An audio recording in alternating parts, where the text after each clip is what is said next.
ASMR. Do people hear this? I hope sometimes I just want to touch the car.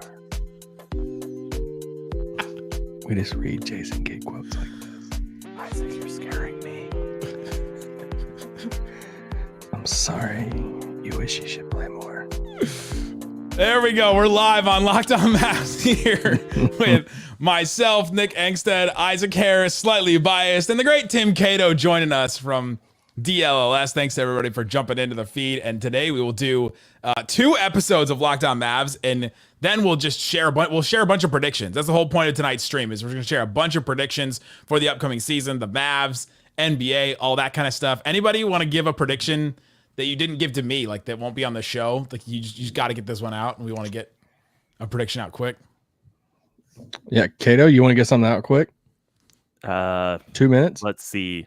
Maxey plays 200 plus minutes as the lone center. Let's start this off in a way that just infuriates everybody. Just for the record, 200 doesn't seem like a lot, but he played fewer than 900 minutes total last season. So I think 200. Maybe I should bump it. I'm not going to be very high on the Thai spicy ranking at 200. Let's say he plays 350, more than 350 minutes as the lone stretch big. So they're gonna. So that means that Lively and Gafford aren't on the floor too. Yeah. That's kind of the point of the take. But honestly, as I flesh this take out, it probably just means that like one of them's injured.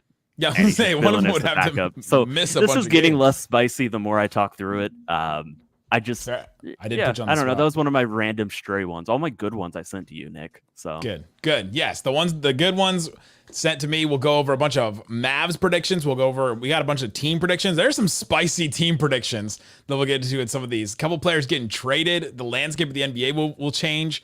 And so we'll do all that. And then if you're watching on the live on YouTube, this part is not gonna be on the podcast, but we will stay around after the 2 episodes and do some more extra ones. So stick around and hang out.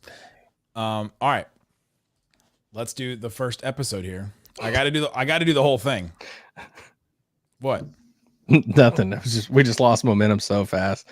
All right. Well, I guess we gotta do the episode here. I've got to eat dinner after this. Are we live? Are we alive? Are we live right now? Slightly. Are you good right now? Slightly said 4 words the whole time that we've been like on this. Just want to confirm we're live. We are live. Is there like a thing that we should do to signal that we're live to you? No, I knew we were live. It's all a joke, guys. I fully expected you to do like a cold open and like run the like intro. No. That's why I was like I'm waiting until everybody gets in, and then now that's why I said, all right, let's do the episode now. Okay. I see what you're saying. Not all polished just yet. Tim, can we like buy a vowel, or like do you have vowels that we can buy from, or you've already? I'm still rocking with I's, A's, and O's. Okay. It's just the E's and the U's that I'm kind of out on. He's done. Y's are okay in my book too. Do you wait, was my ASMR at the beginning? Oh like, yes, 100%. Yeah, it was. All right, yes, that's why I asked. I thought you knew that it was. No, I was just joking with y'all. Oh, that's so funny. All right, here we go. This is the actual episode. Ready? In 3, 2. On today's show, the Dallas Mavericks added a bunch of players this offseason, but I believe Quentin Grimes will be the most impactful new player the Dallas Mavericks add. We're talking about a bunch of different predictions on today's Locked On Mavs. I'm Luka Doncic, and this is Locked On Mavericks podcast. If you don't believe, you shouldn't be here. You are Locked On Mavs. Great, Rusty. Your daily Dallas Mavericks podcast. No one's dying. Part of the Locked On Podcast Network. Amazing. Your team every day. Still can't eat milk.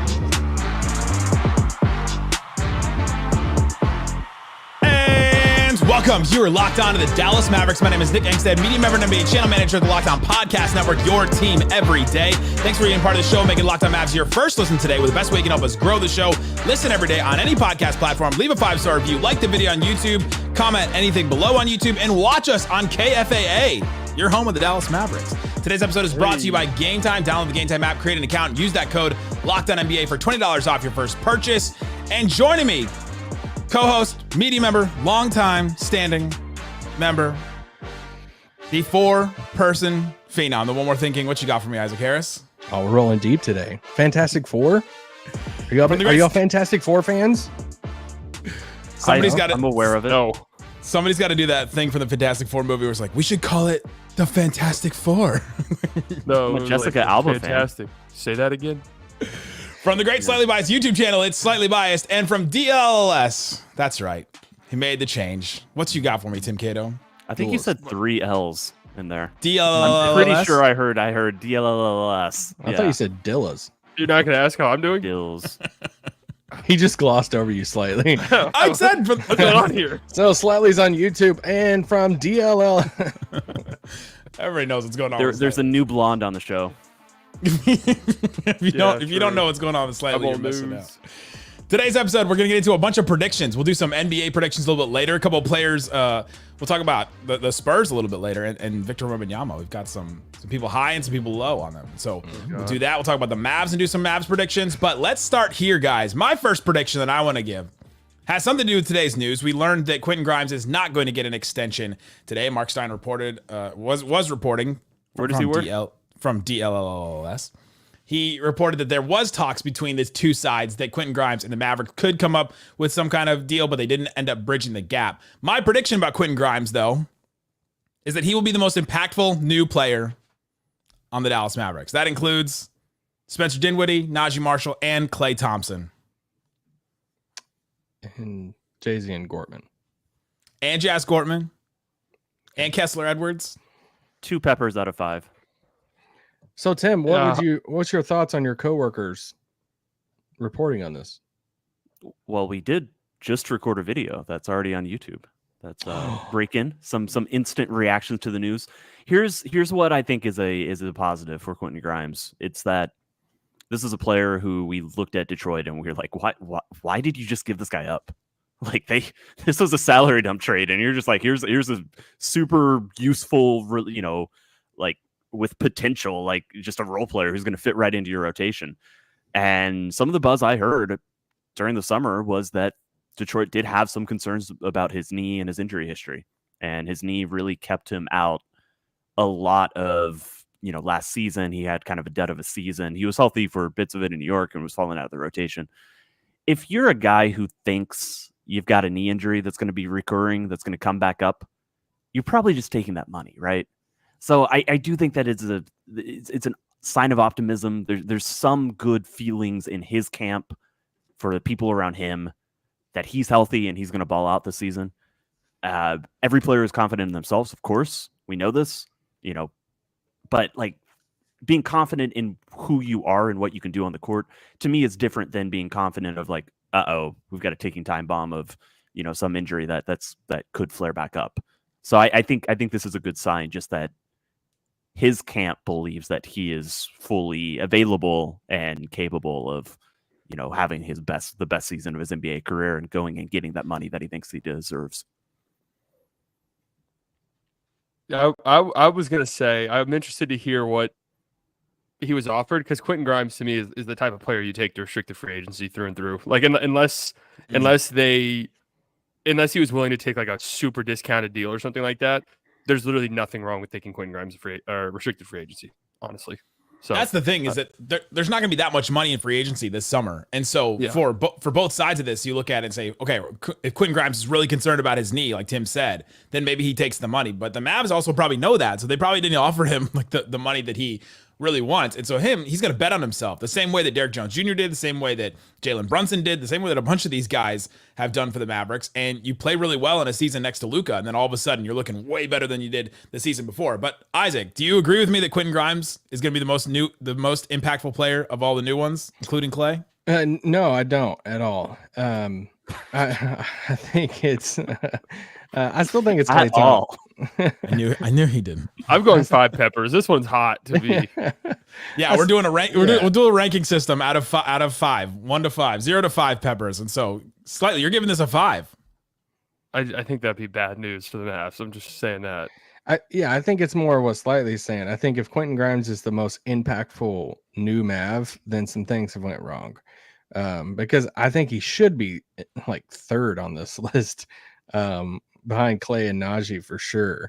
But especially Klay. I mean, you're asking Klay now. You're not. Once again, I will continue saying this forever. You're not paying Klay for pre-injury Klay.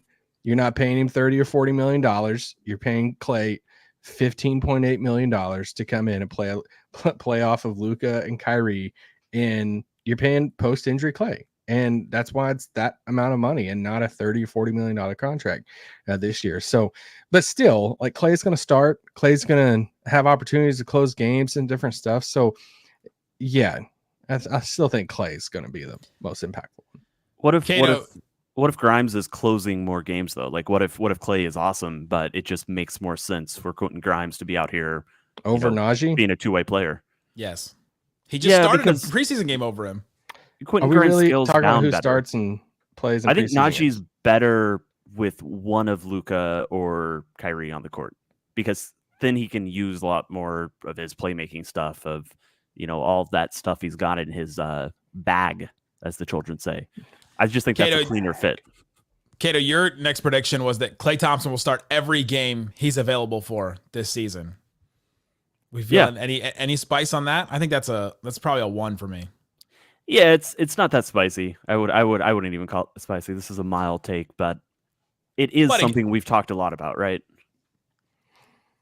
So yeah, I just think that maybe at one point the conversation will at least be had. The amount of podcasts that we as a collective do, there's only so much to talk about. But yeah, I just don't think it's ever going to get to a point where the team ever considers bringing him out of the starting lineup. I think it's going to work well enough, even if it doesn't work perfectly. Yeah, I would give that a 1 as well. I think that's probably true. I feel like this coming. No, I didn't know they were supposed to be spicy. I feel like this was spicier for Nick like a month or so ago. I feel like he's came around on the Klay's going to start majority of the games that he's available.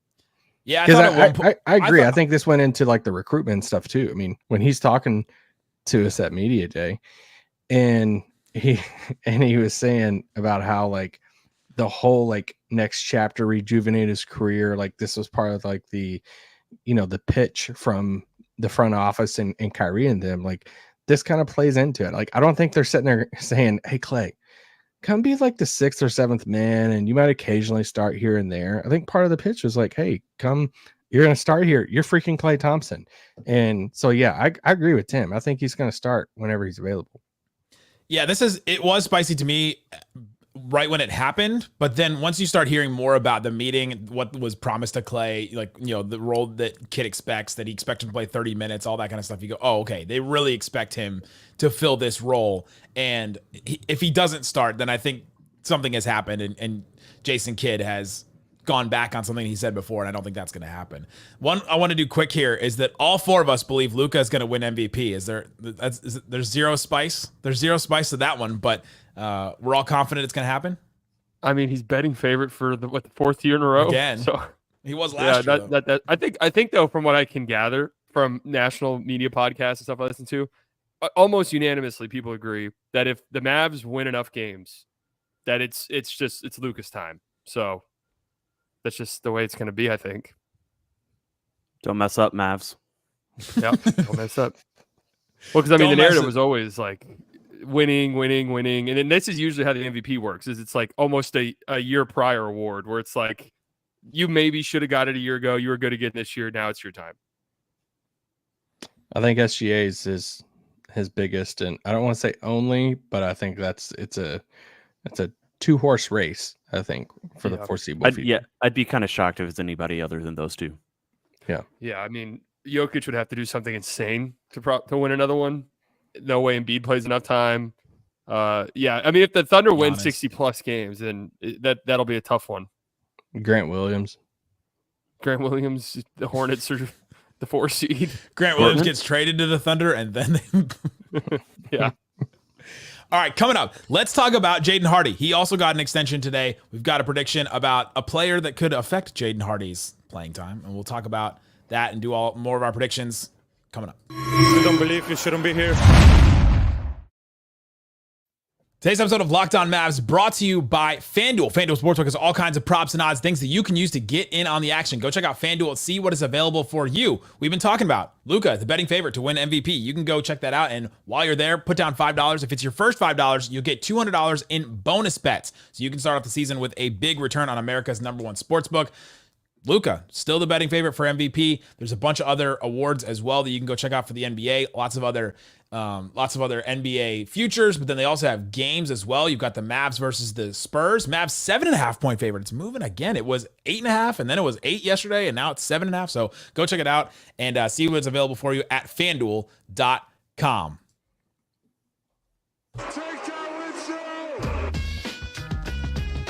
Thanks, everybody, for hanging out with us on Locked On Mavs, being part of the show, part of the Raccoon Squad, listening every day. Appreciate each and every one of you for checking out the show. Go listen to our show yesterday. Tomorrow, we'll do more on predictions. We will also have a post-game show every day. I think Slightly and Isaac and I will both be on, all three be on that post-game show. The three-man weave. You got to love the three-man weave for a post-game. Today, we're doing predictions. All right, a prediction from our own Isaac Harris. And this has to do with Jaden Hardy here in a way. Spencer Dinwiddie won't finish the season on the Mavs. Oh, how spicy is that? That's pretty spicy to me. That's a 3 or a 4. I would throw a 3 5. on there. 5? 2.5. Oh, right in the middle. Isaac, why don't you think Dinwiddie will finish the season on the Mavs? No, I mean it won. I mean, look at the contract. I mean, the contract is super cheap. I wouldn't say anything in the preseason encouraged me with everything. And I did a lot of like carrying the water too, of like, hey, don't judge him by the Lakers stint. He played a different role, and which is still true. It's just it didn't seem as smooth for him in the preseason, but it's just the preseason. Let's give it some time. It just wouldn't shock me, right? Like, it wouldn't shock me if when Exum comes back, Exum is playing that role. Wouldn't shock me if after a solid preseason that Jaden Hardy gets more minutes. Shout out to Jaden Hardy getting his extension today. It wouldn't shock me. I mean, I'm high on Jay-Z and Gortman, so I want him to get a shot. It possibly we'll see. He probably won't on a really good team like this, but I just think that there's a scenario in which some other guys are playing above him. Maybe he's getting some DNP CDs. Maybe it's a buyout type thing, which you don't really buy out like minimum contract, but or it's a mutual understanding. Like, it just wouldn't shock me if it's first week of February or mid-January, and it's like the Mavericks and Dinwiddie have, come to a mutual decision to part ways and they're waiving him. Like, it wouldn't shock me. But it also, if you told me that he's getting buckets off the bench in a scoring guard role, I wouldn't be shocked either. I was just going out on a limb here.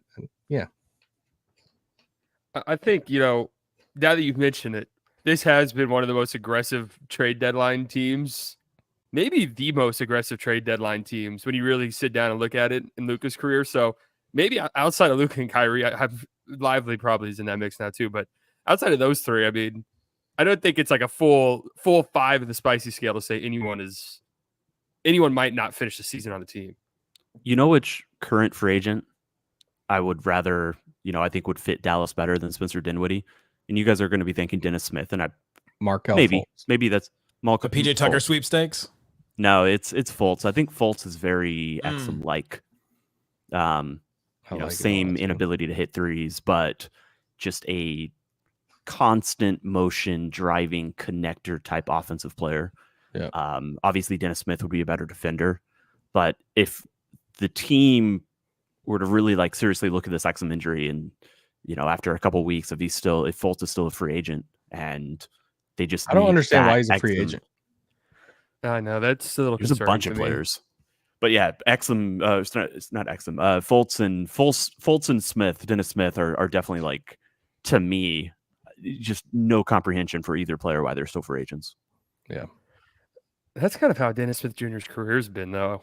Like, he's just kind of bounced around and been a minimum guy. Like, I don't know, the league just doesn't feel that high on him. But Fultz one is really confusing to me because he is this floor general-esque point guard, which they're not. I've always said young teams should go after guys like that. Like, always. Like, young rebuilding teams should always have a guy like that on their roster to help them with their young guys, try to just have a stabilizing force on the court. So I don't know. I never thought the Dinwiddie signing was anything major for the Mavs. You haven't. No, you were on that early. The Wizards are like, we don't want that stabilizing force. Like we're good we're good to know. I think this Dinwiddie prediction though has to do with Jaden Hardy, because if Dinwiddie doesn't finish the season finish the season with the Mavs, then I think Jaden Hardy's role gets upped a little bit. Or maybe it is like Exum, you said. Hardy did get an extension today, 3 years, $18 million for him, a team option in the third year, according to Tim McMahon. And again, these are reports from ESPN. But 3 years, $18 million. That's not a lot. Slightly, like that's not a very big extension. No, that's a good deal. I mean, I like it for the Mavericks. I'm not really sure why Hardy signed this. I mean, am I the only one a little confused by it? I mean, if he kind of floats around again in the rotation and then hits restricted free agency and Dallas isn't interested, is he going to do more than that? I think the only way he does more than that is if he can guarantee he's a full-on rotation player, or he can guarantee that he's on another team, where he really gets more looks. But honestly, I think this deal makes him a lot more tradable, because a team that's looking for him at the deadline, let's say Exum's back and Hardy has fallen back out, and I know he's been unhappy with his minutes and his situation at times before in Dallas. And all of a sudden he's like, maybe it is the best thing that I go somewhere else. A team trying to trade for him when he's, they're trying to trade for him hoping that he pops. Yeah. But before this extension, he was going to pop and then immediately go into restricted free agency, and they're going to have to pay him for that pop. I think this makes him a lot more tradable, and in a weird way, it's almost more player friendly. Yeah. No, you go slightly. No, you go. Okay, no, I'll go. I was seeing everyone on Twitter was just like like this means Hardy's going to do this and this year. I mean, these type of contracts, you got to look at it now at the CBA. The Mavs probably thought, well, I mean, this turns into a very tradable contract if we wanted to trade him at the deadline. So that was kind of my thoughts about it as well. I didn't think it necessarily meant X, Y, or Z for him in the rotation this year. I agree. Yeah, I thought it was super team friendly. It's kind of like, hey, why not? Like, if he's willing to take it, then sure, you can throw it in a deal later on. I think it's a little telling with how the league kind of views him right now, that his agency is like, hey, take this. With a team option in the third year. Yeah, and so it's kind of like small guards who score and don't play defense is like the most common type of player archetype there is in the league. Mm-hmm. Yeah, so it's kind of a no-brainer to do it for Dallas for that cheap. Will he be on the roster past February? I don't know. I mean, for a lot of people, like Slightly said, for him to pop, he would have to turn into an Anthony Simons. Even like Jordan Poole, when he popped, he then unpopped like in Washington. Or a Tyrese Maxey popped in a huge way, but in a way that I don't know that Jaden Hardy can get to now. He'd have to be a guy like that, or he's an Alec Burks, or somebody like that. There is a bunch of guys like that in the NBA, but the deal did kind of surprise me. Looking at 3 years, $18 million, does make him available in some trades. You just need a couple million extra to throw in a trade. The team option is a sweetener for a team that, hey, if we need to clear out money in a couple years, you put Jaden Hardy's part of that trade, and then all of a sudden that team option looks a lot more appealing in that way. I've one more quick prediction here. Slightly thinks the Mavs will be the best offense in the NBA. Anybody disagree with that? Disagree? No. I mean, it's really hard to disagree with that. I think there's a chance that, very easily just could be Boston again, although I'm a little bit lower on them breaking or like setting that record or having that in the regular season without Porzingis, who just, for 40 games or something, that spacing adds so much to their ability to score. Who else was really high last season? I mean, the Pacers are up there. The Thunder. Yeah. New Orleans. Yeah. The Thunder could be up there. The Pacers could be up there. But yeah, no, that's like a 1.5 out of 5 spiciness. I think it's very likely. Yeah, thank you. I just figured the Luka pick and roll threat. And now you add Klay to the mix. Just the floor spacing, the shooting in that pick and roll is just. Is there time, Nick, to toss out my 3-pointers one? Oh yeah, we will do that one for sure. Nick's like, let me take an ad break, Tim. That's what we do around here. It is like. Do you guys take ad breaks on DLLS? Have you watched a show? Yeah. Crap, you go on for an You're hour. not scouting the competition. Hey, Yeah, guys, we slightly do biased, one don't do at ad breaks. 15, 30, and 45. I think There you people go. have, 15 minutes. people have complained to us about your ad breaks. People have complained to us about y'all's ad breaks. Hey, I think Hey we're guys, doing slightly less than biased. you. 3 hours of just rambling, no breaks. Just a man and a microphone, the way That's the fine Lord with me. intended. Yep. the way it was intended when the internet first started. Absolutely. Oh my gosh, when the first chat room was born. Oh my god. All right, coming up. Chat roulette. The Mavs will break the league record for 3-pointers made, and Victor Wembanyama will not win Defensive Player of the Year. Talk about all that and more coming up. If you don't believe, you shouldn't be here. Today's episode of Locked On Mavs brought to you by BetterHelp. BetterHelp. Everyone has things in their life you need to talk about. I do. Tim does. Slightly does. Isaac does. We all have things that we need to talk to a therapist about. We have things that you just need to work through. You need somebody that's unbiased that can sit with you and work through some of your fears. If you're thinking about starting therapy, give BetterHelp a try. It's entirely online, designed to be convenient, flexible, suited to your schedule. Just fill out a brief questionnaire and get matched with a licensed therapist. Switch therapists anytime for no additional charge. I love that when I use BetterHelp because I matched with somebody at first and I didn't really vibe with them. And then I got a second person and I like them a lot better. Overcome your fears with BetterHelp. Visit betterhelp.com/lockedon. NBA, get 10% off your first month. That's BetterHelp, HELP.com/lockedon NBA.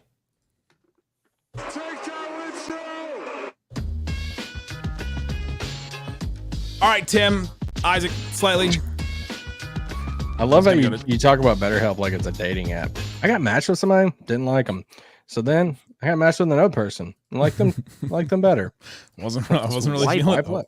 Wasn't feeling Swipe right on your therapist. with BetterHelp. Tim, we're doing NBA. We're doing predictions. Tim, you sent me one. Dallas breaks the league record for threes made and attempted.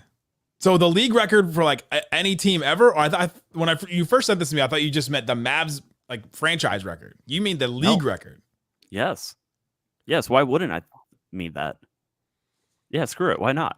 I love this. I mean, what are we going against here? What's the record right now? Yeah. The record was set 2 years ago by the Warriors, and the second highest is last year's Boston Celtics. Like, these are records that continually broken.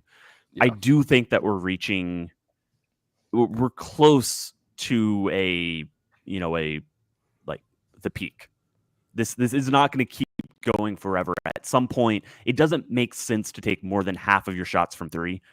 Like a 50-50 split, like even the analytics nerds would tell you that at most like 52 or 53% of your threes coming from three, you're going to see diminishing returns after that. Because the whole point of good three-point shooting is that it also allows you to get to the basket. But I think there's still a little bit more that bubble can, that furthest range can be pushed. And why not Dallas? They have the best three-point shot creator in the league. Literally the guy who's created the most threes for his teammates since entering the league. That's Luka. And then you add Quentin Grimes, you add Klay Thompson, obviously. You add Najee, who I should think is going to be a little bit more reliable. You add Dereck Lively after an entire summer of three-point shooting. He's going to be bobbing seven attempts per game. And so, yeah, all of that adds up to... Wait, you just casually dropped that Lively's dropping 7 threes a game? I was wondering if I heard that right. What? 7 makes per game. Oh, nice, man. Let's go. All right. I actually do have a prediction for later. Once Nick allows me to say my other prediction, I do have a Lively's three. But outside of Lively, like this entire team just is so much better at shooting. They're just objectively a far like twice as good of a shooting team as what we saw against like at least in the finals last year. So yeah, why not? By the way, the number is 1,363 made threes. Do we know what Dallas did last year? They were 11th all time. I just looked it up. Oh, let's go. 1,363. Last season they did 1,197. So they're gonna need to hit like 500 more threes, which does seem like a lot, but it's not. Like they were winning games. They won a game last season after the trade deadline with 6 made threes against the Warriors. Yeah. That's like the least Luka thing. like Dallas is on this list of like the top 10 most made threes in a season. They're like past iterations of this team are on this list. It's just last season's team was very uniquely non 3-point shooter-y. Which is I'll a give you these adjective numbers. I just created. This is an interesting one. I would say 3 on the spice scale, but I like it though. The more you put the like- numbers, thank the you. less the less spicy it got for me. It seems When- probable. 500 more? It does. And I was looking at it. The Mavs from 2 years ago are 6th all time and made threes in a season. So Yeah. like Tim was kind of referencing, it's not that out of the realm of possibility with this type of team with Luka and stuff. It is crazy though when you think of last year's Celtics team, just how incredible of a 3-point shooting team they were. To have to be better than that, and then one other team, just that would be incredible. And the other team was Steph Curry and Klay Thompson together, in the peak of the 3-point revolution. So, but yeah, I don't see why not. I mean, take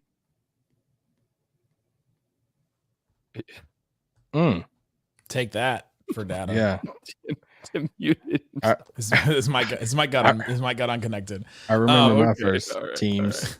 oh yeah, Did his first podcast. He just took us back to 2020. and replace Uh-oh. Wood with Klay Thompson. That's how you go from 6th to 1st. That's Sure. exactly what I was thinking. I will Yeah, me too. Your mic is not correct. Your mic All right. is not right. let me Oh, push I'll fix back it. just for the sake of discussion. Let me push back a little on another side. I do think they're going to take 1 million threes this season, but also I think it's going to provide so much spacing that I think there's going to be so many times a game that Luka's going to get some like shots of the rim to where it just feels like dumb. Like people are going to pull out the Atlanta Hawks, talking points again. Like, oh, look how many layups he got. It's like it's the easiest defense ever because there's so much spacing. And I think the pick and roll stuff with Gafford and Lively is not going to be going anywhere. So I think there's I can see both sides. I think this is a little bit of a spicier take because I still think that they're going to get a ton of stuff at the rim and inside the paint with the bigs, Luka and Kyrie. But Let's finish with 2 NBA ones because I like these. They're both Spurs related. First one, Isaac. Spurs will have a better record than the Lakers this season. yeah. Slightly loves this one. There's Yeah, no so- way, man. Slightly's all over this one. I will say I've okay. What? You go. You make the Spurs argument. One, they have the best player out of both rosters in Wemby right now. I don't know if that's true. That's I would take Wemby. crazy. Wow. You don't think I mean, Davis long is a better term, player than obviously. Wembanyama right now? LeBron probably is too. I would take Oh, LeBron no. and AD. Just one game. If I had to take one, I'd take both of those. And If it- Wemby if can it- if- clear them, okay, but if he it's has not one- clearly cleared them yet. If Game it- on the line. Aliens with the death ray. I'm taking Wembanyama. Listen, if it's one game, yes, I would take LeBron and AD. But I'm talking about like a season long. Here's my thing with the Spurs is I think they're going to be a little sneaky good. I've also been fully on record on this podcast that I think the Lakers are going to have like there's a whole Season Lakers finale. thing, but like I think like they're fighting for a play-in spot and all of that. I just don't like a lot of the roster stuff around in a 40-year-old LeBron and AD. I like adding adults to the room, like adding a Chris Paul who can actually like guys, we're going from Sohan to Chris Paul running the point guard spot. Like, I mean, that alone is like absolutely insane. And then you got a culture guy like Harrison Barnes. I like a lot of their young guys. I do think Wemby's going to just be absolutely unreal again. So I think he's just going to keep getting better. I love Castle, the rookie. So I just think that with Pop still there too, I don't think that they're adding some of these vets and where Wemby's out already and some of these young guys. I don't think they're adding them to say, yeah, guys, we're going for 16 wins. I think they're going to like push for stuff. And I think they'll have a slightly better record than the Lakers. So I will say this. I've toned down my Lakers rhetoric quite a bit. You had the Lakers in like the Western Conference Finals, right? Yeah. That was like a month ago when we're all bored and just saying things. I don't believe it anymore. When push came to shove and I had to make predictions. 3 hours, no ads, Isaac. Yes, I just had to throw things at a wall and see what sticks. No, I have toned down quite a bit just because their roster, when you look at it, is really it's the same. Yeah, it's tough to imagine. One of my big things with Lakers was I thought that they're going to be desperate. They actually do have some trade pieces. They're going to do something at the deadline. What does it look like? I'm not entirely sure. But I know what they're going to do. Trade for Kyrie Irving. Timberwolves. No, I think they're going to trade Anthony Davis to the Rockets. Whoa. Are you serious? Oh yeah, that was what I was gonna say that one for the next show, but yeah, might as well do it. Might as well do it now. Save it for the next show because I have a Rockets one as well. I have a Rockets. Yeah. Okay. I paired those. All right. Wow, I'm actually excited to hear that one. But I just don't think this. I tried to get frisky with the Spurs. I just don't think their roster's ready yet. I agree. My Spurs-related prediction was that Victor Wembanyama does not win Defensive Player of the Year, which normally in a normal year would not be like a super hot take that a second-year player would not win like a league award. But he is the betting favorite on FanDuel right now. Like he has negative odds right now to win Defensive Player of the Year, and I think Bam gets it. I don't think the Spurs are going to be that good. I think that their team is still not very good. I think adding Chris Paul looks really nice, but I don't think he's going to add enough to that team to make them good enough in this West. There's already 10 teams that you go, man. He is a handsome guy. If any of those teams miss, and I like Cliff better actually. But yeah, I think Bam Adebayo wins Defensive Player of the Year. He was second in voting last year, and the Spurs were even more butt than. Yeah, I can't remember if I. So are y'all higher? I think you should have won. Bad words on your show. So I guess y'all are just higher on like the Bronny Christian Wood pick and roll. Yeah, I love that. What's the guy who's like trying to get young on Twitter? Brian Johnson or whatever his name is. Oh, that guy. Yeah, the guy. Do you think LeBron is like doing that with Bronny? Just like blood transfusion. Trying to get Bronny to be young, or that would be he's using Bronny. That's why they drafted him so that he's just got to come over and touch him during a game, and it sucks his life force out. Then again, if you're infusing Bronny's blood, that probably makes you worse at basketball. Oh, this is getting weird so fast. Yeah, I'm glad this part is not on TV. Yeah, I was about to make a Bam Adebayo point, but now it's just I don't know where. Unless it has anything to do with his blood, we don't care. Whoa. No, I'm happy you said that, Nick. That was my I predicted Bam Adebayo Defensive Player of the Year. He's campaigning. That's what you have to do. You have to cry about it to the media. He's already checked that box. And then I agree with what you said. I think when push comes to shove, and I was thinking the same thing as you, Tim, where it's like he already finished second last year. But when push comes to shove and you're giving out firsts, like you're saying who's going to win it. Yeah. If the Spurs defense is bad, just as a team, then I could see them giving it to Bam. Bam's girlfriend wins MVP, and he's like, "Oh man, I got to get me one of those." But he's like, "Okay, let's be realistic about it. What can I actually aim for? We can see Asia campaigning for Bam too, which would be huge, right? The D apostrophe POY. Ooh, I like that. That's got a nice ring. There you go. Go listen to Tim Cato on DLLS. Great stuff all the time from that crew. We joke, but they're doing a great job over there. Slightly Biased on the Great Slightly Biased YouTube channel. And it sounded really insincere when I just yeah, it did. That's why I laughed. I'm like, that's the most we joke around and we say they're trash, but we really think they are. There's some good work over there. But yeah, guys, thanks so much for hanging out with us here on Locked On Mavs. We'll be back tomorrow throughout the rest of the week. And yeah, we'll be here. Thanks so much for listening to Locked On Mavs. Peace out. Boom. Bye. Still here. Are we staying live? Yeah. We're still live. All right. This is the chat's gotten so weird. Yeah, Joe Biden entered the chat, and again, it always gets weird. Joe just woke up. Every basketball chat, given enough time, will eventually become populated purely by Lakers fans. You also have Bobby. You also have Bobby with basketball-related content. For ours, it's Celtics fans. There's always a Celtics fan in the chat somehow. I don't know. They just keep coming back. The Mavs are trash. Such a trash team. Like, all right, you beat a trash team in the finals. You feel better about that? I've never understood that. I always say the same thing. I'm like, why would you want the team you just beat to be trash? It doesn't make any sense. When Mavs said, like, the Thunder are actually trash. I'm like, why would you want? Yeah, like it's better if the Thunder were good, and the Mavs beat a good team. It's true. Kids. So what's the fan about logic though? Slightly spaced when you brought up the Anthony Davis trade one was so funny. Dude, I'm excited to hear this. Yeah. So what's the plan now? We're doing a second show. So running it back. That's right. Everybody in the chat right now, you get to watch a second show now. Do we have to pretend it's like Wednesday? Different content. It will be Wednesday. I'm gonna guys pretend tomorrow. You guys all want to change? No. I'm gonna pretend. I'm 100% gonna pretend it's Wednesday. Yeah. It's gonna be Wednesday. It's hump day. It is gonna be Wednesday. What's a food that starts with W? We need like a W. Watermelon. Watermelon Wednesday, right after Taco Tuesday. I don't think the four of us can do that. Can we ban? Yeah, Joe I need another food. Wiener Schnitzel. There you go. We can do that. Everyone go to Wiener Schnitzel. I actually have one by my apartment. I didn't even know they existed still. Wiener Wednesday. What do they sell there? Tacos.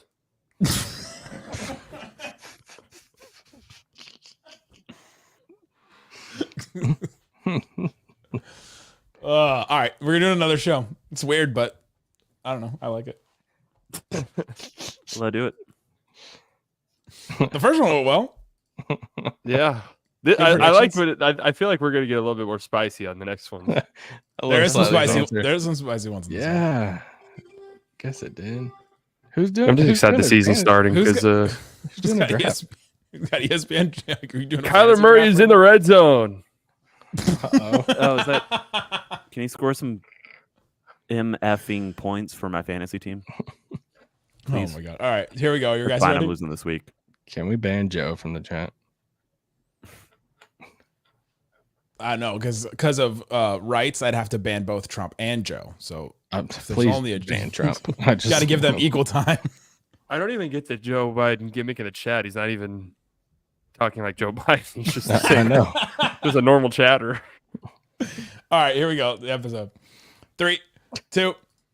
On today's show, Dereck Lively is going to take a next step as a player, and he's going to be viewed more highly than Chet Holmgren. More predictions like that on today's Locked On Mavs. I'm Luka Doncic, and this is Locked On Mavericks podcast. If you don't believe, you shouldn't be here. We have cracked. You are Locked On Mavs. Great, Rusty. Your daily Dallas Mavericks podcast. No one's dying. Part of the Locked On Podcast Network. Amazing. Your team every day. Still can't even open.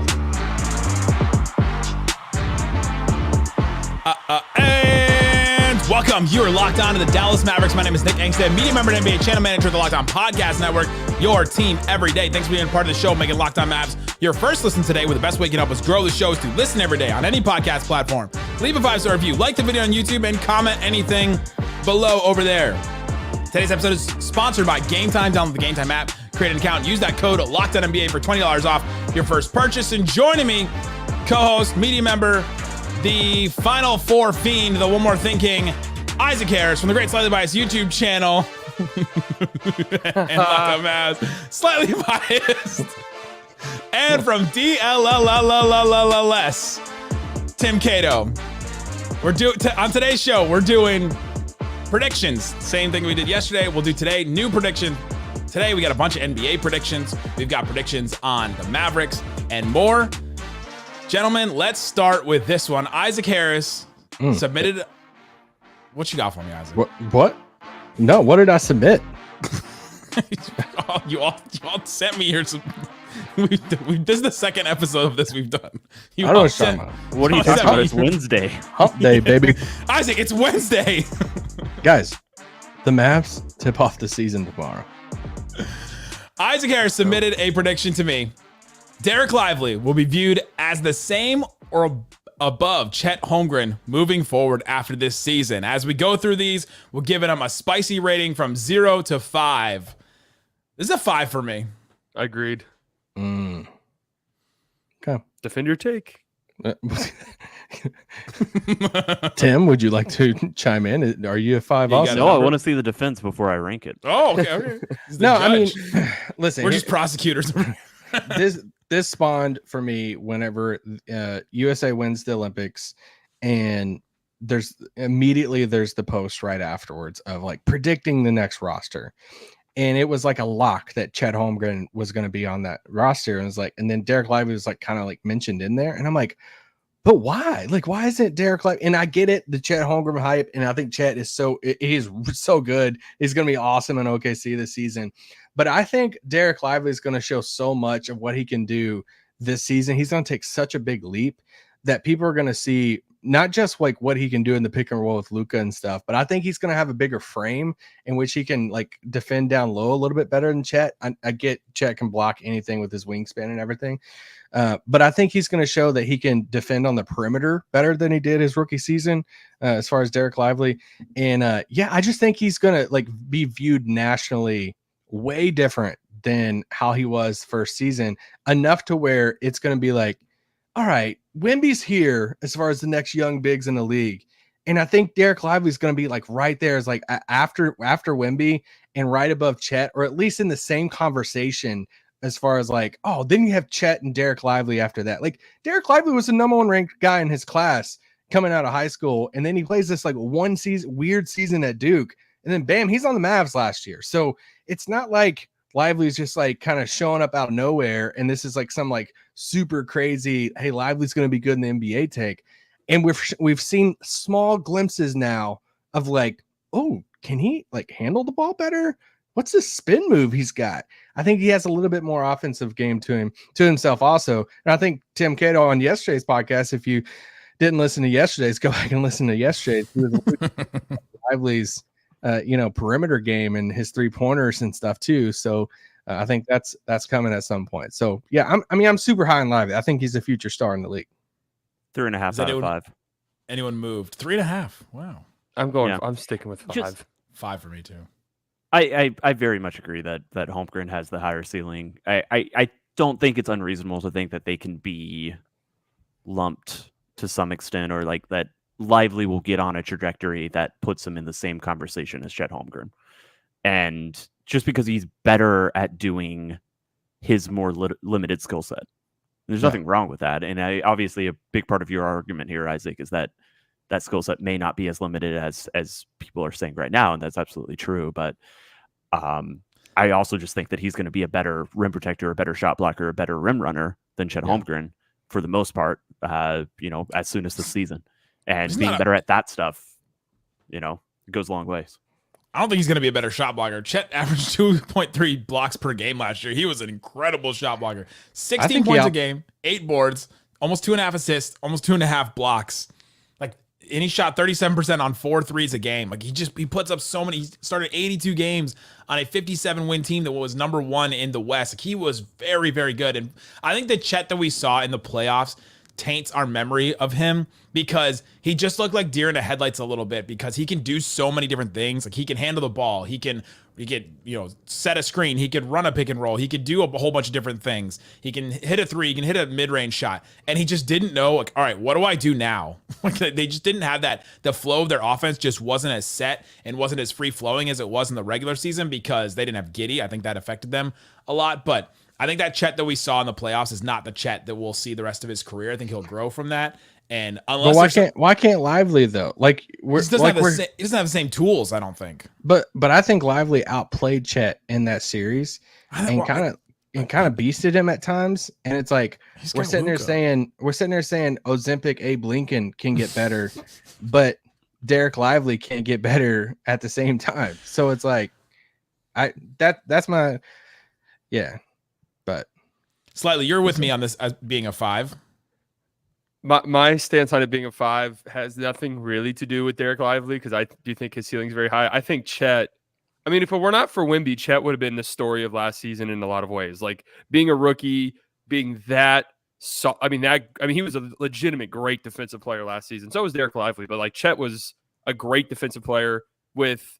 He was knocking down threes. It wasn't until like March, February where he ran into a rookie wall, which is pretty common to see amongst players, and his 3-point efficiency went down pretty significantly, including the postseason where he just couldn't hit threes anymore. But his off the dribble game for a guy that size is legit. Like that's legit star level upside. So I'm just really high on Chet. It really has nothing to do with Lively necessarily. Yeah, we all are high. We're all. That's true. What a pro wants. To bring it back to Lively, Cato, you had one that said Lively hits more threes than Luka Doncic has dunks this season. Yeah. That was a prediction. Which I sounds actually like like a lot of fun until I tell you that I think it's going to be like 9 and 6. Yeah. Okay, nine made threes and 6 dunks. Which if I'm going 6 to is agree with Isaac on the triples the 2 dunks that Luka had. If Luka does 2 dunks again, it's just unconscionable. Like, this man has to dunk at least a little bit more. Dunking have we is had an fun. MVP with less dunks? How many did Steph have? That's actually a good question. That's a great question. How many dunks does an MVP net? But to bring Nash it back to had Lively, Nash had 0, right? I mean, did Nash dunk ever? Yeah, probably Nash. for him to get closer to home grid for me, I think he does have to add the 3. Do we think he adds it this year? I think we only saw like 1 or 2 in the preseason. I don't see it happening yet. I don't think he needs to be focusing on it. And like, there's so many other ways that he can develop. And by focus, I don't mean that he should not ever take a 3. He's going to be shooting threes after practice, every single practice. But that's what Just every like single player does. But when it comes time to actually developing who he is as a player, I just think that there's more areas and all the ways that he's already shown he's great that he can get, good and he can get great at them. I don't see it as being necessary yet. I think they're going to run some plays for him, every few games in the first quarter. To get a corner 3 here or there, but he's still, unless he's genuinely knocking down 36, 37% of his attempts, like, he's still more valuable closer to the rim. And this is a team that is kind of sneaky, a little bit small, with just PJ as the 4. I think you want him near the rim as often as possible. That includes the offense, that includes on offense, and that includes, being an offensive rebounder. Cato, you also had a prediction that I think has something to do with Lively. We'll throw in here. You said the team's first bucket is a Gafford dunk. So you don't think Lively's going to start? It's a guess. It's a prediction. It's a prediction. So I'm just predicting this, but I don't know. I'm kind of reading the tea leaves, and he started the last game, and it's very interesting to me that Jason Kidd has at no point said Dereck Lively is the starting center. And it is Wednesday, one day before the season opener. If we actually get to Wednesday and something has been said between now and then, just letting you know, it's not actually Wednesday. Yeah, Waldorf Salad Wednesday, by the way. How's that for a food? That's like what the national day is.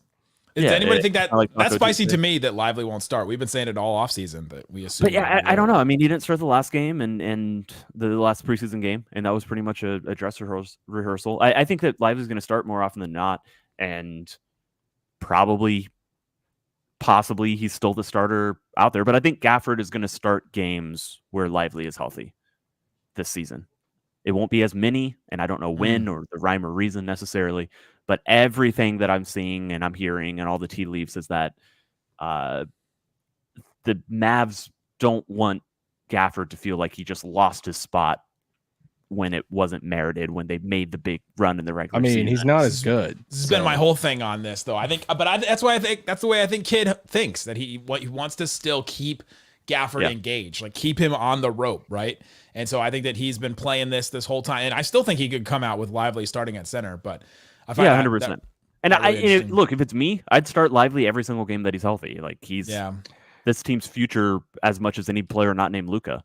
But I think Dinwiddie would like to start too, but Tim wanted to start too, but he wasn't good enough. Yeah, we wouldn't start Cato. Coming up, Isaac has one about Kyrie. Kyrie Irving is going to be named to a specific team, and also the Rockets making a huge move. Talk about more predictions. I thought you were just going to leave it at the Rockets. Also, the Rockets. The Rockets. Yeah, that's a great tease. A prediction. It's a great tease. The Rockets. No, we'll talk about that and more coming up. If you don't believe, you shouldn't be here. This episode of Locked On Mavs brought to you by FanDuel. FanDuel Sportsbook has all kinds of props and odds, things that you can use to get in on the action. If you want to start the season with a big return, go to FanDuel, see what is available for you. And right now, if you put down your first $5, you get $200 in bonus bets guaranteed. Do you know what bonus bets are? That's money that you can use on other FanDuel things just by putting $5 in. That unlocks it for you. Go check out and see what is available. They've got this NBA finalists. So who will be the finals? Celtics Thunder is plus 900. So if you think that one's going to be the finals, the first Mavs one is Celtics Mavs, the rematch, plus 1500. That one's kind of interesting. Let's see. There's another Mavs one. Check out some more on there. There's a bunch of other NBA finals matchups, things like that. Go see what is available for you on FanDuel. Again, that is at FanDuel.com. Uh-oh, guess what day it is? Thanks, everybody, for hanging out with us on Locked On Mavs, being part of the show, part of the Raccoon Squad, listening every day. Go check out Locked On NBA and make it your second listen today. I will be on the show new day this week. So go check out Locked On NBA. We're changing up the format on there. Guys, go check out Locked On NBA, make it your second listen today. All right, Tim, Slightly, Isaac, we're doing NBA predictions. We're doing our predictions for the Dallas Mavericks. Isaac, you got one about Kyrie Irving. We haven't talked much about him so far. Kyrie makes the All-Star team this year. Yeah, I mean, I think for me, a lot of it has to do with the Mavericks record. I think they're going to have a really good record this year. I think they're going to be near the top of the Western Conference. I think we're finally going to get a, starts this season off well, instead of in the hole type of, don't clip that. And so I think that's going to play into it. And I think Kyrie's just going to be, we did some board bets a few weeks ago as far as games played for him. I think he's going to be over as far as over what he played last year. And I really liked what I saw in the preseason from him. I just think he's going to play really efficient basketball. He's going to score a lot of points. He's going to have a little bit more assist and stuff with Klay. And I think he's going to snag one of those final two spots. You have those 11th and 12th spots on the All-Star team. Do I get it if he's named as a replacement? Yeah. Does that count? count? Yeah. LaMelo's an All-Star. He was named as a replacement, but oh god, it counts. All right, that's right. I'd give this a 2. Yeah, this isn't spicy. This is a great prediction though, because if we all think the Mavs are going to be good, and then so we all think that some of us think they're going to have the best offense in the NBA, then all right, then they've probably got to get 2 All-Stars, and Kyrie would have to be there unless for some reason he doesn't pass the games played. Then I mean, maybe the Mavs only get 1 then. But Slightly, is there any other way that he doesn't make it if the Mavs are end up good by the All-Star break? It would just be that the West is just super stacked, especially from the guard position. So it might just be difficult to find an open spot. But I think this is definitely, also you have to remember that Kyrie outside of the media is an incredibly popular player. The NBA fans love him. NBA players love him. Yeah. Coaches love him. Fans. So, yeah. So I definitely think this is possible that he gets in on a vote or something like that. I'm trying to count right now. 11. I couldn't tell if Cato was He's frozen. counting votes. He's going through. There's Start at hanging least chads over there. 11 players that I think are locked in to All-Stars. To Ja All-Star? Morant Oh coming back. my god, they haven't even played a game.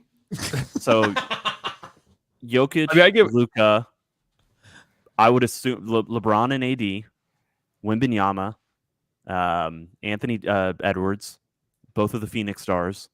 Now maybe one of them misses. Maybe Booker or Durant are injured early and one of them misses. Ja Morant coming back. Lauri Markkanen's probably going to make it. Not really competing with Kyrie. Wait, you're putting Markkanen as I was a gonna lock? say that's he's not a lock to me. That's not a lock to All me. right. But I think 2 Thunder players are going to be locks. I think they get 2, and so it's probably going to be J-Dub along with Shea. Steph's a lock. Yeah. That's like 11 or 12 or 13, and I didn't even count the Sacramento guys. Slightly probably wanting Sabonis in there. Yeah, so that's Big Sacramento Sabonis guy over guys infamously are probably getting jobbed here, if we're just being brutally honest. Well, they chose to live in Sacramento. Okay, so but we think that the Mavs will happens. we think the Mavs will be better than the Thunder or better than the Lakers and the Suns. So then why shouldn't they have the 2 All-Stars instead of those other 2 teams? Because the Lakers have LeBron. That ain't how it works, Knicks. That's not how it works. They got LeBron. Life's not fair. Yeah. Let's move on to one of our NBA predictions. We kind of mentioned this one yesterday. So Isaac has a prediction about the Rockets. That Wait, Anthony are you just dropping all my predictions right now, or does anybody else have any predictions? Yeah, we got more. Okay. Mine has Anthony- to be related to this. That Anthony Davis is traded to the Rockets during this season. Guys, I gotta get some. I gotta try to get spicy a little bit on this. Here's my thing. I said yesterday on yesterday's show, I think this is a down year for the Lakers. I think this is kind of I'm predicting. God, this is gonna be great to clip. I think this is just towards the end. I mean, LeBron is 39. AD is what, 30, 31, maybe even older than that now. At some point, they're gonna have to rebuild, right? What better to rebuild than when LeBron's on his way out the door? He finishes. I think they get off to it's a rocky start. I think they're kind of like towards the bottom of the West. I think sometime mid-season it's the LeBron's last season. He gets to play with Bronny, and it's LeBron's last season. He wraps it up. JJ Redick is here. It's his first season. What better time to like rebuild this thing? And before the trade deadline, they're like in the bottom 5 or 6 teams of the West. LeBron's last season, and they start making some calls about Anthony Davis, and they're like, "Hey, we want to add some picks to the chest, find some young guys." And looking around the league, I'm like, the Rockets are a team that would do that. They would go get an Anthony Davis, send out some of their young pieces, and say, "Hey, let's go for it," or at least add a win now player with Ime. So, having fun with that. There you go.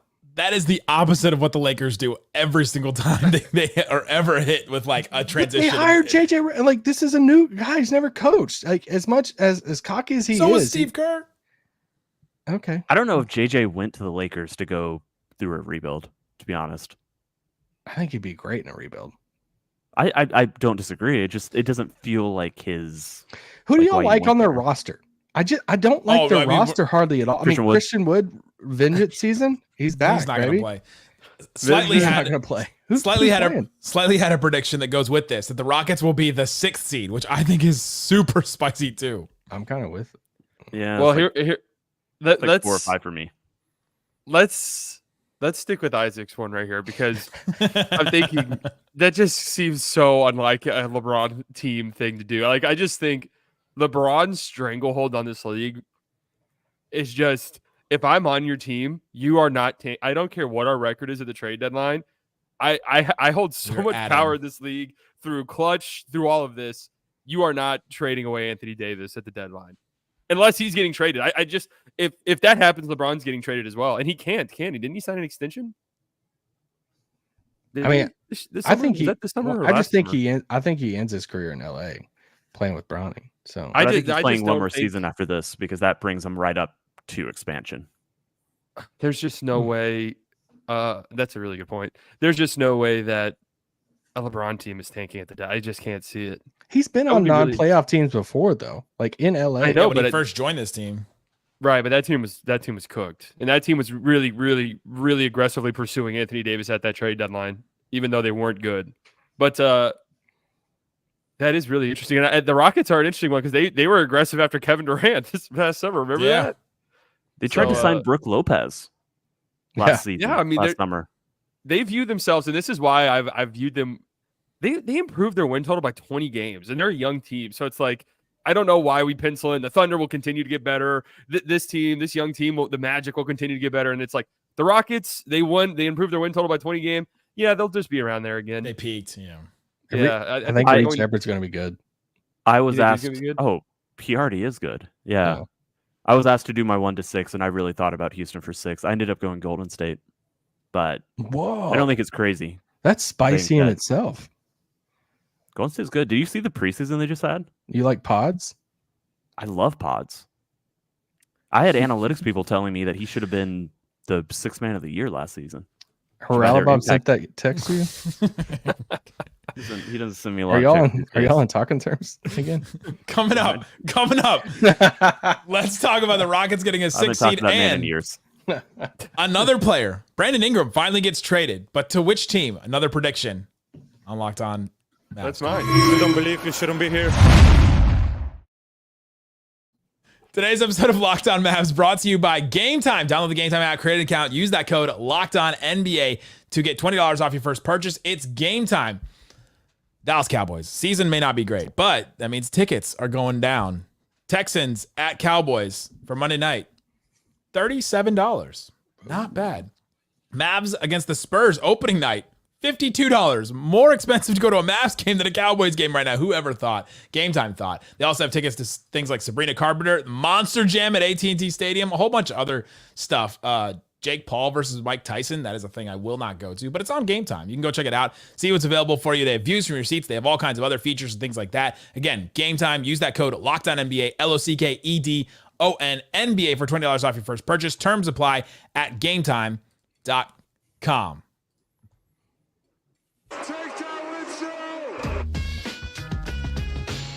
All right, Tim, slightly, Isaac, continuing on, doing NBA and Mavs predictions. We ended on the Rockets are a 6 seed. I don't think we talked about it enough. Isaac, you had the Rockets as an 8 seed when we actually did our board bets. I think the Rockets as a 6 seed is very spicy.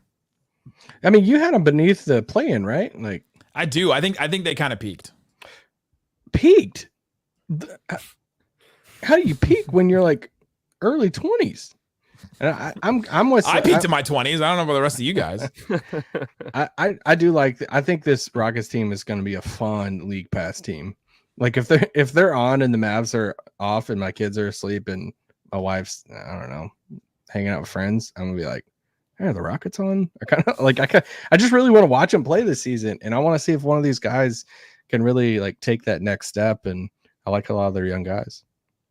That was a lot of ifs. I think Ime's a really good coach. Yeah, I don't think it really made the point you thought it was. I'm saying it's a fun. Listen, guys, if I've got nothing else going on, listen, if I have nothing else. That's the only time I can watch League Pass, guys. It's like 1 or 2 games a year, maybe. Come on, dude. That post-trade deadline win streak they go on with AD is just going to be true. That's going to be glorious. Don't hit hard. Don't forget March Jalen Green. That's how they. What if San Antonio trades for Anthony Davis? You know, okay, this is not a prediction. It's just a take. I really believe San Antonio should have gone and got Markkanen, and I know they still can. Yeah, but like Markkanen is this sounds crazy to say, but he is a literal one-of-one player in the NBA. It's not the best player, but there's nobody else like him. Towns does not defend to his extent. Demands more usage. There's no 7-foot 3-and-D like maxed out what a role player 3-and-D role player is. David Locke got to you. I'm a marketing guy. I've always been a marketing guy. I thought before the Thunder got Hartenstein, if they were going to commit to Chet being a center, that they should have traded literally anything the Jazz wanted. Like just said whatever you want, you have. He is good. I like him. I'm kidding. And just seamless fit anywhere. Yeah. Except Cleveland, apparently. Except Cleveland. Wait, somebody had a prediction about Brandon Ingram. Where's he going? Yeah. So I guess we're done on the Rockets. Isaac maybe watch them once through the year. Slightly had a prediction that Brandon Ingram finally gets traded. We've been talking about this all offseason. Locked on NBA. We've talked about it so much. He gets traded to the Clippers. Oh, yeah. That's just sad. I agree. I think it's going to be a sad panic trade because I think the Clippers are going to be terrible and they're in no position at all to tank. And I think that Brandon Ingram could be had for relatively cheap-ish.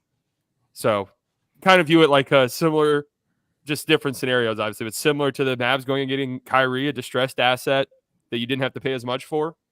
So go out and get Brandon Ingram. Look up that gumbo recipe. That's what I was thinking. Walmart. I was thinking if the Clippers are bad, I tried to figure out if there's a way that they could get him without Zubac because I think Zubac's going to be so important to whatever the Clippers do have offensively. But I feel like it's going to be a desperate team that ultimately pulls the trigger. And I like that. It's not like he's on a contract either. Prediction. You have to pay him immediately. Ingram's like what? Great value, Kawhi? Paul George, but yeah. I guess he actually is a little bit closer to Kawhi. On the offensive end. I would say great value Kevin Durant, but like on sale at great value. Whoa. Yeah, well, if they do that, I think that just sends to the Clippers. All right, this is our rebuild. We're trying to turn the page here, and they probably have to because man, the Kawhi thing is not getting any better for them. Harden is old. That new logo is tough. Yeah, you don't like the new logo with the shit? Why'd they do that? I kind of like weirdly like the font on their jerseys and the number font, but the jersey is kind of tough. Did you guys watch the conspiracy theory? I'm ready. Do we think that they were a little bit more aware of the extent of the Kawhi injury, but knew that with the new stadium open up, they just had to keep hype about this season alive just long enough before they could say, "Oh, guys, Kawhi's not playing to start the season." Why'd they extend him though? Why'd they extend him while also letting Paul George go? They have to keep Kawhi, I feel like. We're going to get to December 13th, and it's going to be Kawhi hasn't played a game yet, and we just got to tweet, hey, guys, Kawhi might not play this year. Guaranteed. it's a last like, all right, Kawhi, we're doing right by you on the way out, to show other superstars that they're going to do that same way that the Lakers kind of did it with Kobe, even though Kobe deserved it. Kawhi probably doesn't for this team, but yeah. And then I agree with Slightly that it was all just them trying to just retain water with their fans until the season started. And yeah, I think if you listen to Locked On Clippers, do they have fans? They're gonna try to fill up that new stadium. They got the wall, man. They got to put some people on there. I watched an interview with Steve Ballmer. That arena, they have the wall.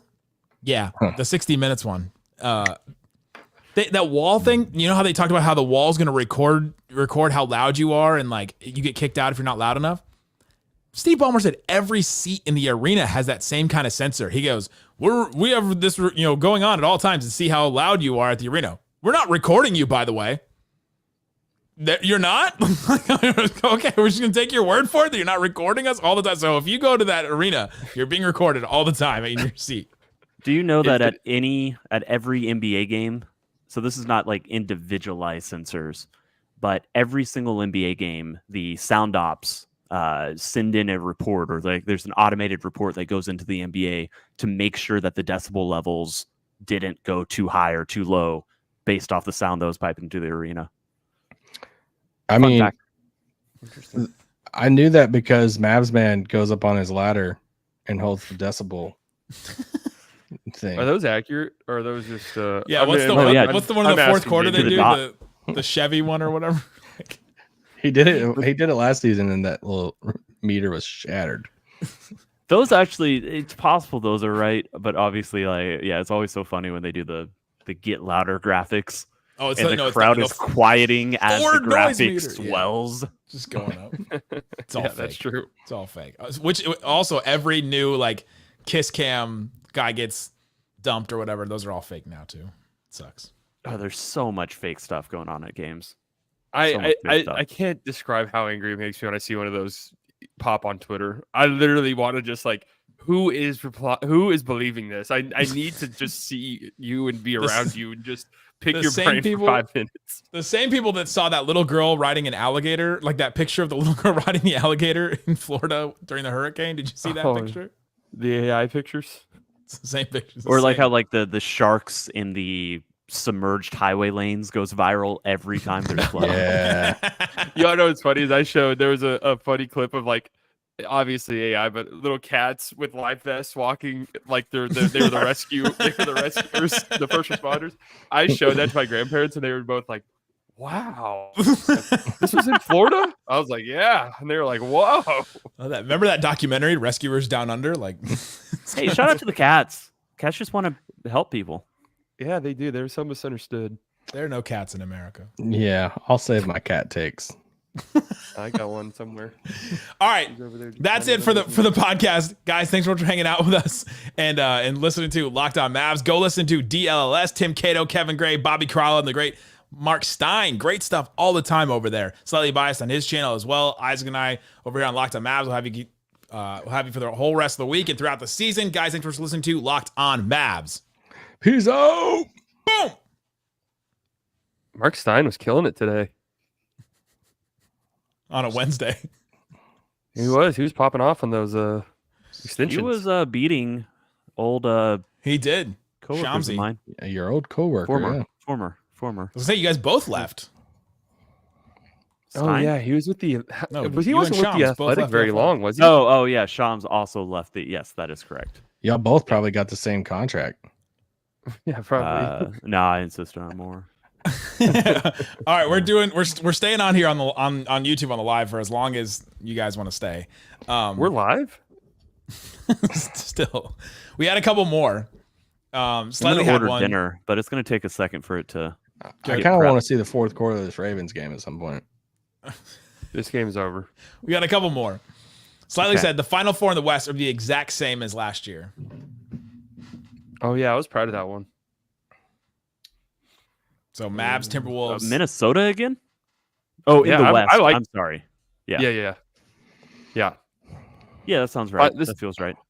I just feel like there's a gap, kind of. I'm just.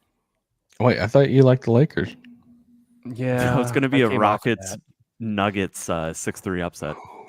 What would be round. the team that would sneak in, like not only make the playoffs but then win a series? I mean, I know I joked about Pelicans. the Anthony Davis trade, but like, if it's not Anthony Davis, like I just feel like the Rockets are primed to make some type of like win now trade, and like combine that with like Ime, some of the young guys, a good win now player. I just can't imagine Jalen Green winning a playoff series. Yeah. Okay. That's tough. But if March Jalen Green's real, then why is April Jalen Green not real? The playoffs happen in May, so the Grizzlies is the answer to the question, though. I'm not gonna low on lie, them. I I'm low on can't them. get there with them. Yeah. I'm struggling. Jaren Jackson not starting the season, that's pretty bad. Already so many injuries. I think it's a bad omen that their 3-point stuff was already kind of trending in a bad direction. Just like, where are their threes? That's why they got Zach Edey. Yeah, they're gonna be Zach Edey's gonna be bobbing threes. I had stretch big. I had a prediction: the Celtics won't repeat as champions. I don't want to say it out loud because, especially any of my predictions, because Mavs fans will get mad at me. But I can't imagine a world where the Celtics don't win again.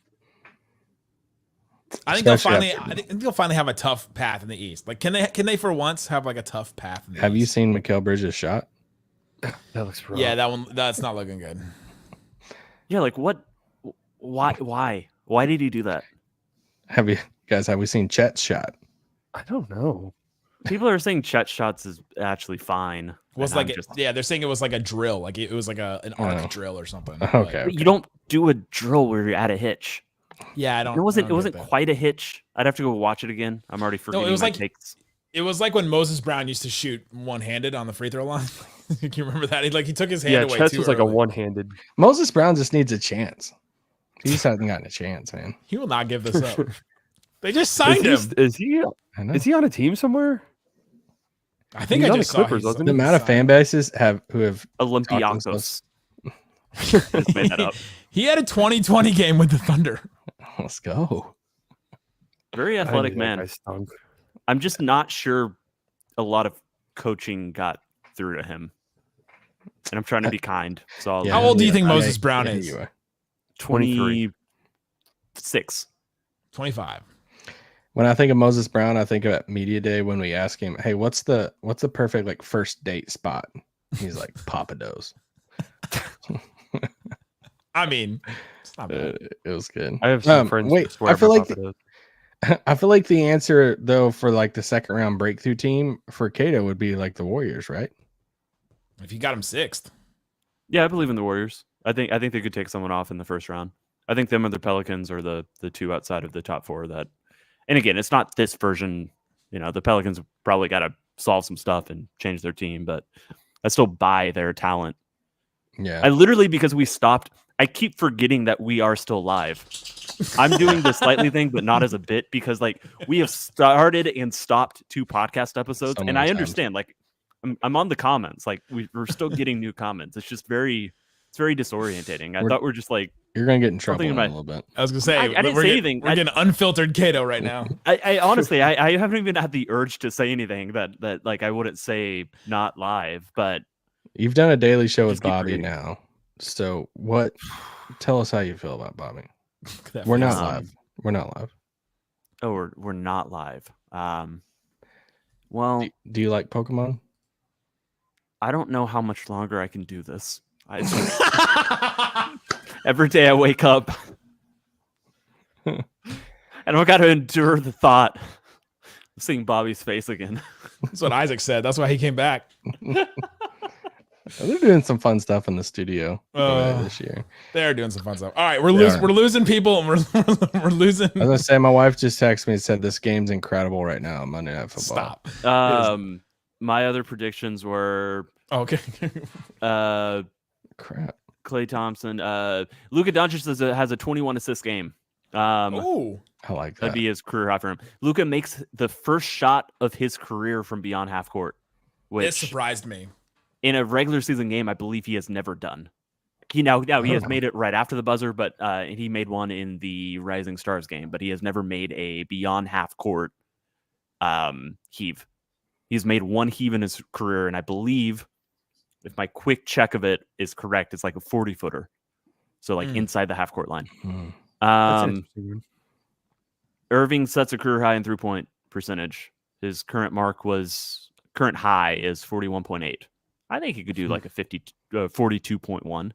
Yeah. Okay, that's it. That's all it takes. That would be nice. Yeah. Do you have a there's my piece coming tips. out about predictions?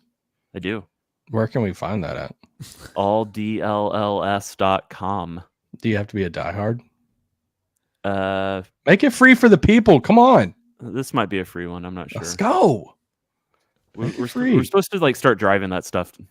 We're gonna put a big emphasis. I get it though. Like until the season really gets going and I'm like really getting in a flow of publishing stuff. Like I understand people who are not just like, yeah, I'm gonna sign up for a year of this, but we'll make it worth it. Yeah. Anyway, that's all I got. All right. Appreciate everybody jumping on the live, and appreciate all you guys for being here. Guys, thanks for listening and watching Locked On Mavs. Go Mavs! Boom.